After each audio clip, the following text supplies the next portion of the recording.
The Smithsonian Institution should not have an exclusive museum of American Latino history, or a museum of women's history, or a museum of American men's history, or Mormon history, or Asian American history, or Catholic history. American history is an inclusive story that should unite us. I understand what my colleagues are trying to do and why, and I respect what they're trying to do, and I even share their interest in ensuring that these stories are told. But the last thing we need is to further divide an already divided nation with an array of segregated, separate but equal museums for hyphenated identity groups. At this moment in the history of our diverse nation, we need our federal government and the Smithsonian Institution itself to pull us closer together and not further apart. All right, what you were just hearing is what we want to go in depth on. It was going to be two simple voice votes approving the creation of two new Smithsonian museums in Washington, D.C., one for American Latino history and another for women's history. But last night, when bipartisan senators introduced the bills passed by the House months ago, Utah Senator Mike Lee objected alone. But that's an action that makes what's called a consensus vote impossible. So after he gave that speech, we reached out to Senator Lee to see if he wanted to talk to us for this segment. His office referred us back to the remarks that you just heard. So we're going to join Senator Luz Escamilla, who is supportive of these museums, as I understand, State Senator Luz Escamilla of Salt Lake City. And I wonder if you could first give us your broad reaction to what we just heard. Well, thank you for this opportunity. And more than anything, I think there's a lot of shock of the statements made by U.S. Senator Mike Lee. I think it's a black eye on the state of Utah.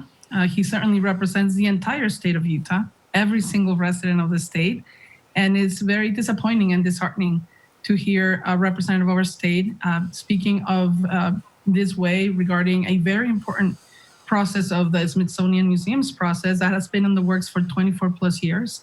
This is not new. Yeah. And to have this bipartisan process be blocked by one of our own senators has been very, very disappointing and disheartening. These have been, and both of these museums have been in process. And the Smithsonian, there's a trend with the Smithsonian. They created the Museum of African American History. Last time I was in D.C., it was so popular I couldn't even get in. And then they also have the history of the American Indian, the museum of that. And I did go there, a wonderful place. But you heard the senator's argument. He says that such things are divisive. He used the term separate but equal and said that these kinds of subjects should just be in the American History Museum. What do you say to that?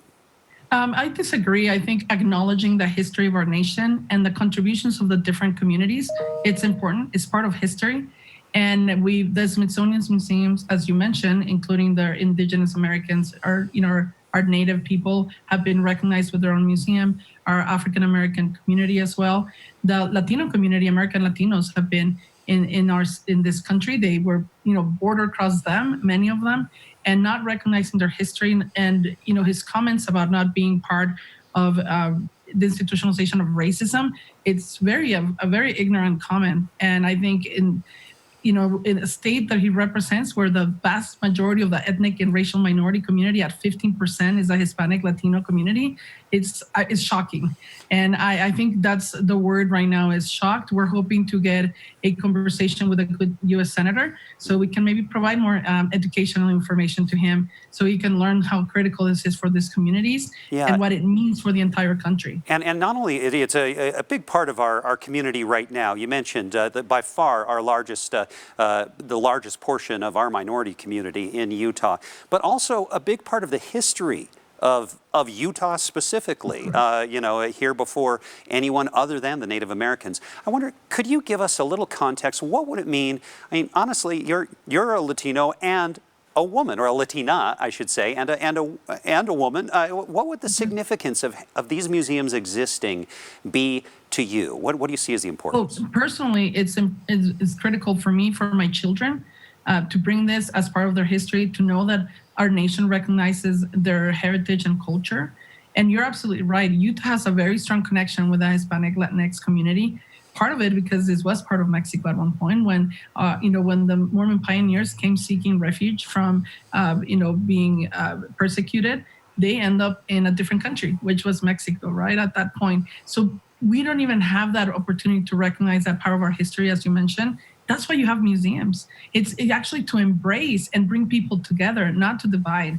And those comments about how this promotes divisiveness is sad, is ignorant.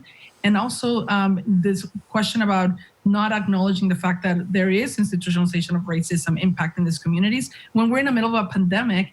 And that has been very clearly shown how it has disproportionately impacting Hispanic Latinos as the ones with the biggest impact in our state when it came to positive cases. And, Senator, I'm shocked. It's disappointing. I was going to pipe in there. I do a lot of reporting on the spread of COVID, and clearly it was the community you represent. I mean, geographically, that Correct. Was hit hardest first, including I know you yourself had coronavirus early Correct. on. I was one of the first ones in the state legislature, right? I mean, as the only Latina in the Senate, and I think it's just there's an opportunity to bring people together through these museums. And it's been acknowledged for 20 plus years that it was lacking to have these museums. We are out of time, but if you could, let us know if you hear back from the senator. If you do get the chance to communicate with him, we'd love to know how that goes. Absolutely. Senator Luz Escamilla, a Democrat from Salt Lake City. We appreciate your time.